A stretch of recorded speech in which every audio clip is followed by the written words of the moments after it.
সকল জরাজীর্ণতা সমস্ত পুরাতন সব কিছু দূর করে দিয়ে আবার নতুন করে আমাদের চলার পথ শুরু হোক।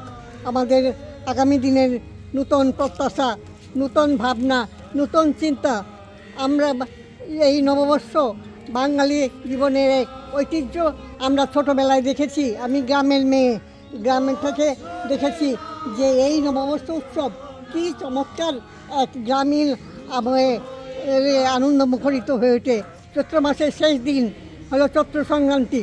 এই চৈত্র সংক্রান্তির দিন আরম্ভ হয় নানা ধরনের পূজা অনুষ্ঠান, বৈশাখী মেলা। এই বৈশাখী মেলা এখনকার বৈশাখী মেলার মতো না, গ্রামীণ সংস্কৃতি এবং ঐতিহ্যের ধারক বাহক ছিল সেই মেলা।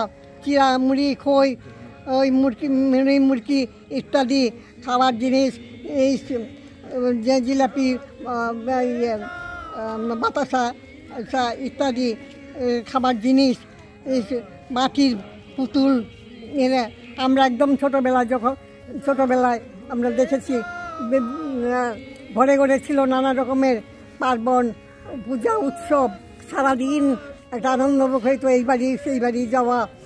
বিকালবেলা মাঠে ফুটবল খেলা হতো, কুস্তি খেলা হতো। ছোটোবেলায় আমরা আমার বাবার সঙ্গে গিয়েছি। সন্ধ্যাবেলায় লোকজন সব আসতো আমাদের বাড়িতে। 3 দিন আগে থেকে নানা রকম মিষ্টি, তখন তো আর কেনা পাওয়া যেত না, ঘরে মিষ্টি তৈরি হতো। আমার মা ঠাকুরমা সন্দেশ, জিলাপি এই সমস্ত মিষ্টি তৈরি করে রাখতেন। সেই বাঙালি ঐতিহ্যকে আমরা ভুলে যেতে বসেছি, কিন্তু আমরা মনে করি যে এই ঐতিহ্য আমাদের জীবনের চেতনা। আমরা এই বাঙালি ঐতিহ্যকে ধরে রাখবো, এটাই হোক আমাদের আজকের দিনের শপথ। গ্রামে পহেলা বৈশাখ হইতো এবং ধারাবাহিকভাবে মেলা হইতো। একেবারে বৈশাখের 1 তারিখ থেকে 30 তারিখ পর্যন্ত বিভিন্ন জায়গায় মেলা।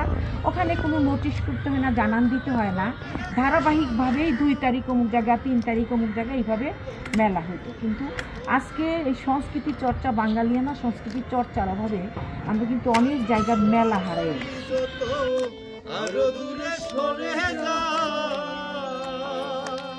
ধুলিতেছে তরি, ফুলিতেছে জল, ভুলিতেছে মাঝি পথ, ছিড়িয়াছে পাল, কে ধরিবে হাল, আছে কার হিম্মত।